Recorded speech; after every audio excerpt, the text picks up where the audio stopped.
few weeks ago, I completed a full playthrough of Pokémon Mystery Dungeon Explorers of Sky with all the Pokémon, abilities, items, and dungeons completely randomized. It was one of the hardest challenges of my life, but one of the best parts of the Mystery Dungeon games is the incredible post-game that they offer as well. That's why I decided to wash out the brown stains from my big boy pants and try to fully complete this game in its entirety. The main story took me about 20 hours to complete, and 10 more hours later, here we are again. So without any further ado, I bring you how I completed the post-game of Pokémon Mystery Dungeon Explorers of Sky Randomized. Our new chapter begins back at Rhyhorn's Guild, where we learn that we've met the criteria for graduation.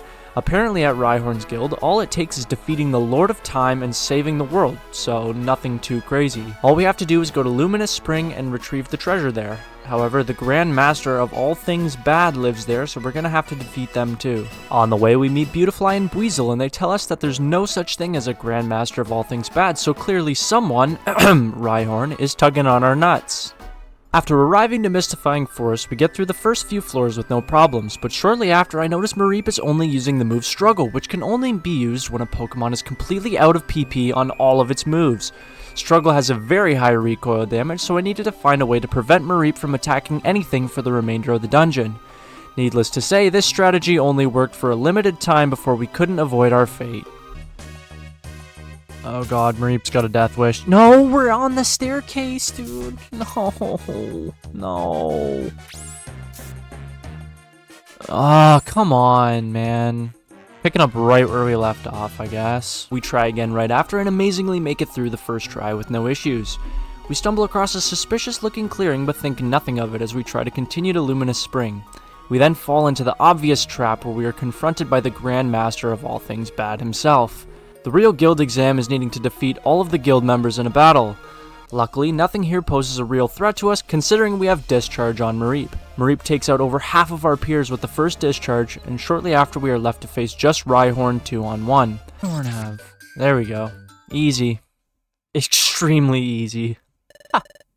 Afterwards, we continue to find the treasure that Rhyhorn left us. We then watch the laws of nature be violated and Beautifly evolves into Buizel. Mareep and Scud try evolving themselves, but the disembodied voice of Luminous Spring tells us that we are causing the distortion of space and that we are forbidden from evolution. We return to the guild to find out that we have passed the exam and are officially graduates of Rhyhorn's Guild. Yay! The next few days are spent completing various missions in order to progress the story further. After a couple of days, there's a commotion going on in Lucario's cafe and we go in to check it out. Lucario states that because of recycling, we can now climb a mountain called Sky Peak that was previously unclimbable. Shaman has been replaced by Latios as the Pokemon that resides there, so it should be interesting to see when we arrive. Oh my god, they are Latios. That's so sick. What the hell? They're huge. We begin the climb and reach the 5th station clearing easily. We immediately find Steelix being harassed by a gang of Crobats? I don't know what the plural is here, but Crobats just sounds off. Anyways, the fight was extremely easy due to Mareep's discharge, so we move on to the rest of our peaceful hike. No, not Fury Swipes. Holy shit, please. After only a couple of close calls, we reach the 8th station clearing where we find Celebi. She's going to help us go back and save Steelix's life. We don't really care about Steelix whatsoever because we barely even know the guy and he honestly seems like an asshole, so we continue our climb once more and finally reach the Sky Peak summit. Once arriving, we think we've gone wrong somewhere on our journey and ended up in New Delhi, but it turns out this is the summit and it has just been run down by a group of Psyduck and Sharpedo. As has been the case with literally every other boss fight in this game, Mareep makes quick work of everything using Discharge. Latios then uses its mysterious power to clean up the summit and fly us back down to the village. After a few more days of missions, we run into Marshtomp and he stops us and tells us about the famous explorer Piloswine and how he was lost while exploring Blizzard Island. Of course, it is now up to Team Creep to go off and find him. Blizzard Island was relatively uneventful except for gaining a few new members for our team. Why did it go... Oh yeah, hell yeah, we want Larvitar. That's actually sick. Wormy wants to join your team? No. Bellsprout? No. Oh, let's go!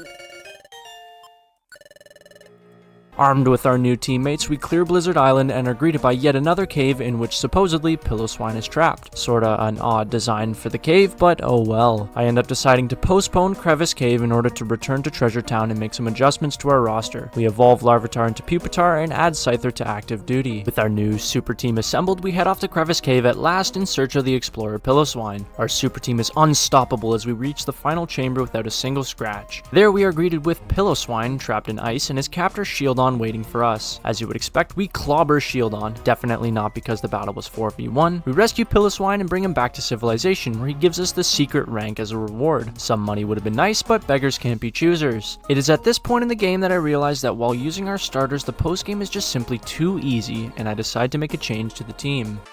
Alright, I think we need to make a change because this postgame is just, compared to the real game, this is a cakewalk. This is a pillow fight with the nicest lush feathered pillows I've ever seen in my entire life. This is so easy. We've died once in like 4 hours. We're just thumbing through this. This is unheard of. I think we need a change up. With Scud and Mareep officially taken off active duty for the foreseeable future, it's time for the reign of Scyther and Pupitar to begin. After doing a couple of missions, I come across a link cable. This means that paired with the metal coat, we have the necessary items to evolve Scyther into Scizor. Oh my god, that's a link cable. What? No way. With our new and improved starter, we head to the guild to speak with Sveal, who tells us about the Surrounded Sea, an area of ocean where lots of treasure supposedly lies. Our greed gets the better of us and we zoom off to Surrounded Sea immediately. Our first attempt didn't go exactly as planned, but that's never been enough to stop Team Creep before. Of course. Oh my god, that is so stupid. What? Unfortunately, not all of Team Creep survives the journey. We make it through by ourselves and kidnap this rare-looking egg along the way. The next morning, the egg we stole hatches into a Carvana. This is where the most challenging stretch of the entire post-game hits us. You see, in the regular version of the game, your team is tasked with finding blue gummies to feed Manaphy. This isn't a major issue because certain dungeons are guaranteed to have blue gummies in them. However, since we are playing a randomizer, all items are completely random, so we genuinely have no clue where we're going to find blue gummies in our game. There is a system in this game called Wondermail S, in which the player can generate missions for themselves using this online generator. I vowed not to use this system at all because it's basically cheating and I wanted to avoid that at all costs. This means we're going to have to get extremely lucky in finding a dungeon that spawns blue gummies. After a trip through Mount Bristle, Beach Cave, and almost Drenched Bluff. Oh, can we not just give him a Wonder Gummy? Oh. Did he just kill me? Oh my god, he did. Oh, whoa, whoa, whoa, whoa. Are you fucked? Oh my god. Not sure why I felt the need to feed Pupitar a Wander Gummy, but he obviously hated it and decided to solve some problems with extreme violence. I tried Waterfall Cave as well, and still no luck in finding my blue gummies. This is when I decide to head to the Espeon Dojo in hopes that some of the mazes there will have the rare and elusive gummy. We venture into the final maze where, amazingly, this happens on the second floor. Oh, no shot! Yo, we actually found one, like right away too. Oh, the blue gummy may not... Oh my god. The blue gummy was the thing that went bad. I'm actually gonna kill myself. I'm done. I'm done for. Are you Needless to say, my happiness was very short-lived. But as with this game, the roller coaster took another turn shortly thereafter, and this happened. Oh! What? This has been a roller coaster of 6 floors, man. Oh my god, there's so many legendaries in here too. How did we find another one right away? We bring our magical gummy back to Carvana, and 5 seconds later my spirit is completely crushed again. Oh my god, of course I have to go find another blue gummy. Now I'm just gonna head back into the final maze, because we know that there's gummies there, so... If it ain't broke. In my quest for another blue gummy, I died over and over and over and over and over again, not sniffing anything remotely close to a blue gummy the entire time. I was getting to the end of my rope. Okay, now we're just gonna miss every single attack. Oh my god, what the fuck? But then, miraculously, it finally happened. Oh my god, thank fuck, I'm out. Just goes to show in life, if you get angry enough at something, it will eventually work out for you. We go back and give the blue gummy to Carvana, and all he does to repay us is get sick and pass out. Thanks a lot, buddy. This means we have to go to a place called Miracle Sea in order to retrieve a rare healing substance known as Should Ninja Do. Upon reaching the Miracle Seabed, we're stopped by the evil Buniri, who challenges us to a fight. Turns out Buniri using Bounce does a ridiculous amount of damage, so we only end up winning the fight by the skin of our teeth. We make it back to Carvana and give it the due before we decide to let it go free to grow up in the ocean. After several more days of missions, we return to the guild to see some unfamiliar faces speaking to the guild members. This is Team Charm, and they are explaining how they found a secret cave and wish to explore it with the guild members. Now, Aegis Cave is not a very exciting mission until you reach the final chamber, but essentially you have to knock out unknowns corresponding with the letters to the words ice, rock, and steel. Each word corresponds with the type of Reggie, obviously. Each unknown letter is completely random to find on these floors, and there's no guarantee it will drop the required stone once you knock it out. This took me about an hour and a half to go through and was met with 3 fights against Miltank, Gliscor, and Gengar respectively. Each fight was extremely easy. This left us to get to the final Shinx chamber, where I was in for a very unfortunate surprise. Oh no. Oh my god. This might be like impossible boss fight. Needless to say, we got destroyed in the first attempt of this fight. I had to come up with a new strategy if I was ever going to win this. I figured the best solution would be to add Scissor to my team for the agility boost, then load up on what little reviver seeds I had, and hopefully keep Mareep alive long enough to use enough discharges to eliminate the Dustoxes. The one thing I did not account for was the amount of Omni boost the Dustox would receive for hitting 6 opponents in the room at once. This would make it nearly impossible for us to keep on par with the speed of Dustox. All of this meant the only way we were going to beat this fight would be sheer luck. Mareep ended up fainting, and it was only up to us and Scissor to get the job done. Then, with just us remaining, we managed to take out Shinx and secure the victory at last. This was without a doubt the most stressful boss fight I've had in my entire run. If anything had gone wrong in this fight, we would have had to completely start from scratch and find a ton of reviver seeds again, which would have absolutely sucked. Later that night, we are introduced to 2 major characters in the postgame, Cresselia and Darkrai, both of which have been randomized to Trapinch and Huntail respectively. Huntail is clearly up to no good, and Trapinch is clearly trying to stop it. That's about all we know about them thus far. The next few nights, we see Trapinch entering our dreams to tell us that the world will be destroyed if we do not allow it to kill us or to us to kill ourselves. Jeez, I forgot how dark this game gets towards the end. We soon find out that Arcanine has fallen asleep and is unable to wake up, and it's our job to track down the dream-entering Pokemon Croconaw. Apparently, he's taken up a new life as a monk, and we are to climb Mount Travai and convince him to assist us in waking up Arcanine. We make it to the second last floor before quite possibly the dumbest, most frustrating event of the entire game happens. What in the hell? I can't attack him. Dude, I can't attack him. The Sandslash is literally unattackable. I cannot attack him. What the fuck?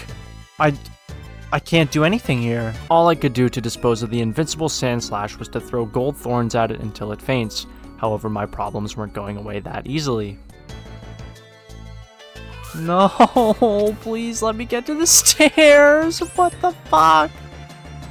No, man. What? We run into a Sandslash that I cannot attack because he just passes damage off, and then there's 2 Dustoxes. What a fucking joke. Oh my god. That is such a fucking joke. Fortunately, we make it through the second time and are met with Trapinch, who says some pretty disrespectful things to us and Mareep. Did Trapinch just tell us to kill ourselves? What? I don't remember that. Croconaw saves us and we escape the nightmare. A few nights later, we are rudely awakened by a home intruder. The burglar is actually Poliwrath, who seems to be filling in as Lord of Space for Palkia, and he's mad at us for distorting space, so he's basically here to kidnap us and off us. We narrowly escape the wrath of Poliwrath, and make it to the bottom of Spatial Rift, where we are once again ambushed. The fight was actually much closer than I would have liked, but we take out Poliwrath. He then falls asleep and we need to enter his nightmare to find out why he was so goddamn angry with us. Trapinch is there and is about to finish us off before the real Trapinch comes and explains that this was all a trick used by Huntail to be rid of us. Huntail manages to escape, but not before he so graciously invites us to a party in the Dark Crater to celebrate the world of darkness he is creating. Apparently, his friends are mad we brought a +1 and we get our ass kicked not far in the first run. No way! What the fuck is that? A Spinarak can use Pin Missile from that far away and do 52 damage a shot? That's a joke, right? That's an actual joke, right? The second attempt is much swifter and we reach the final fight for the fate of the world against the devious Huntail. The fight was extremely easy once again. Huntail tries to escape, but Poliwrath shows up just in time to blast him into oblivion. We are not quite fully done with this game as our goal is to be able to evolve our starters, so we keep doing some missions over the next few days and end up gaining some new team members. Hello? Hell yeah, Regigigas can join our team. Oh, hell yeah, we want Entei as a member. Carvanha returns out of the blue and wishes to join Team Creep as well. I also end up making my way back through Spatial Rift in order to recruit Poliwrath to the team. A few days later, we are woken up by a stranger yelling down into our house. We go out to find Carvanha. He tells us he has discovered a place called Marine Resort and we should go there to play with him sometime. We completely disregard that and head into Treasure Town where the Buizel brothers tell us something is different about Luminous Spring and they think we can evolve there now. Upon learning that wonderful news, I grab my Reaper Cloth and Link Cable and head straight to Luminous Spring to evolve my Dusclops into Dusknoir and my Mareep into Ampharos. There it is, it's done. We now have a Dusknoir and an Ampharos.